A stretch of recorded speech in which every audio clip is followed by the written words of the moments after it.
Hello student, चलिए हमारा ये जो प्रश्न वाली 4.1 का अगला प्रश्न है। ये प्रश्न तीसरा है, निम्न बहुपद में एक सका गुणांक एवं अचर पद लिखिए बोल रहा है। तो ये जो दिख रहा है वो समीकरण कह सकते हैं, ये बहुपद है और इसमें हमें एक सका गुणांक लिखना है और अचर पद भी लिखना है। ठीक है, तो यहाँ देखिए प्रश्न है पहला, x का वर्ग धन 1/5 x धन 5।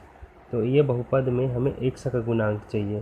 तो यहाँ ये x का वर्ग है तो इसको नहीं लेना है, ये इसको लेना है x बस को, है ना, क्योंकि x का गुणांक बोला है। तो x के साथ जो संख्या गुना होता है, संख्या गुना होना चाहिए, ठीक है, वही उसका गुणांक कहलाएगा x का। और अचर पद क्या है, जिसमें अल्फ़ा बीटा, मतलब सॉरी अल्फ़ा बीटा नहीं, अल्फ़ाबेट बोलते हैं, जिसमें ABCD XYZ अगर ऐसे कुछ भी नहीं है, सिर्फ संख्या हो, उसको हम अचर पद बोलेंगे। तो जैसे इसमें न ABCD है, न XYZ, कुछ भी नहीं है, ठीक है, सिर्फ ये संख्या है 5, इसी को अचर बोलेंगे।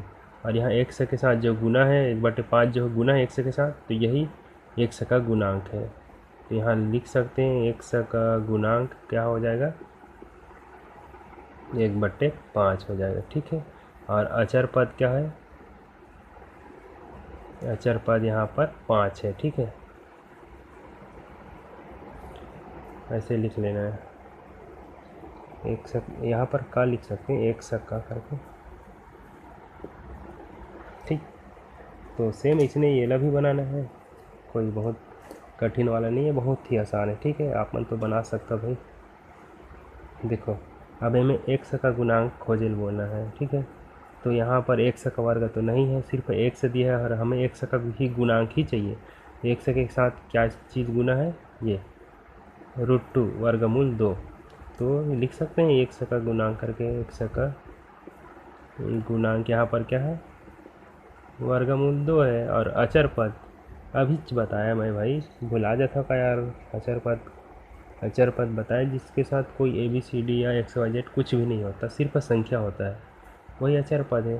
तो इसमें क्या है, 7 जो है अकेला है, इसके साथ कुछ भी नहीं है, तो यही अचर पद है। तो लिख सकते हैं अचर पद क्या हो जाएगा, ये 7 हो जाएगा, ठीक है। अब तीसरा देखिए, तीसरा में एक का वर्ग धन 2 दिया है, यहाँ पर हमें एक का गुणांक बोल रहा है, तो एक से तो है ही नहीं, देखिए एक का वर्ग है और सिर्फ 2 है, तो यहाँ कुछ भी नहीं है एक का गुणांक, फिर भी हमको 0 मान लेना है। या फिर ऐसे लिख सकते हैं, एक का वर्ग धन 0 x धन 2, ऐसे भी लिख सकते हैं, क्योंकि 0 का किसी से भी गुना हो तो 0 हो जाता है, मतलब कोई मतलब ही नहीं रहता है, तो इसको ऐसे ही मान लेना है। तो ऐसा मान लेने पर आपको क्या मिलेगा, x का गुणांक हमें 0 मिल जाएगा, ठीक है।